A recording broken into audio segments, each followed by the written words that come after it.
2018 से 2023 तक कुल 601 नियुक्तियाँ हुई। उन नियुक्तियों में मात्र SC को 3% आरक्षण तथा ST को मिनिमम आरक्षण दिया गया। तो वो जो ये दलित संगठन है, उन 9 सुप्रीम मांगों में एक मांग ये भी है कि हाई कोर्ट और सुप्रीम कोर्ट में जो पर्याप्त प्रतिनिधित्व है देश संविधान लागू होने के 74 साल बाद भी, तो दूसरी मांग हमारी यह रहेगी। तीसरी भारत सरकार से ये मांग है कि सरकार, जो भी सरकारें आती है, पहले हमारे मीडिया थोड़ा प्रिंट मीडिया था, तो प्रिंट मीडिया आम लोगों तक नहीं पहुंची, जिसमें IAS को विदाउट परीक्षा द्वारा भर्ती की जाती है। तो हमारी इस बंद के दौरान, इस बंद में यह भी मांग है कि जो लेटरल एंट्री है उसको बंद किया जाए और परीक्षा जो IAS की भर्ती है उनमें से IAS को जो एग्जाम द्वारा ही उनको चयन किया जाए।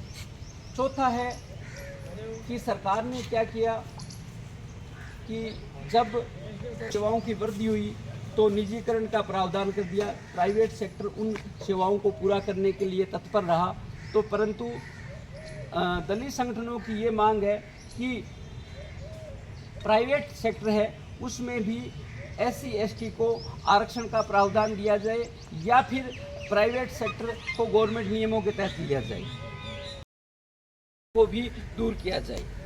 सातवां यह है कि राष्ट्रीय स्तर पर अनुसूचित जाति 15%, जनजाति 7.5% और राजस्थान में ये 16 और 12% प्रावधान है जो 1971 की जनगणना के आधार पर किया गया है। लेकिन जनसंख्या में बढ़ोतरी होके वर्तमान में अनुसूचित जाति की संख्या पूरे देश में 18% हो गई है और अनुसूचित जनजाति की संख्या 14% हो गई है, जबकि जो आरक्षण दिया जाता है वो 15% और 12.5% दिया जाता है।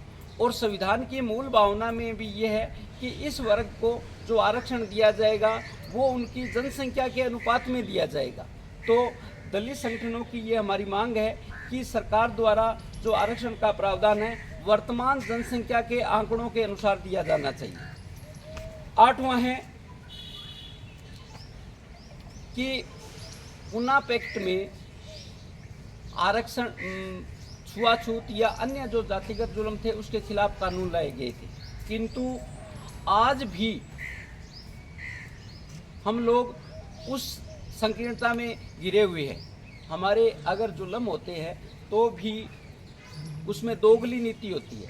हम एक तरफ तो राष्ट्रवाद की बात करते हैं, भाई बम्बई में या कलकत्ता में या दिल्ली में किसी बच्ची के साथ अन्याय होता है, हम लामबंद होते हैं, बहुत अच्छी बात है। किंतु अपने पास में यहाँ 5 वर्ष पहले नोखा के अंदर एक बच्ची को कॉलेज के अंदर, जिस कॉलेज के हॉस्टल में रहती थी, उसमें उसको मार के पानी की टंकी में डाल दिया जाता है और जांच में भी ये बात क्लियर हो गई थी।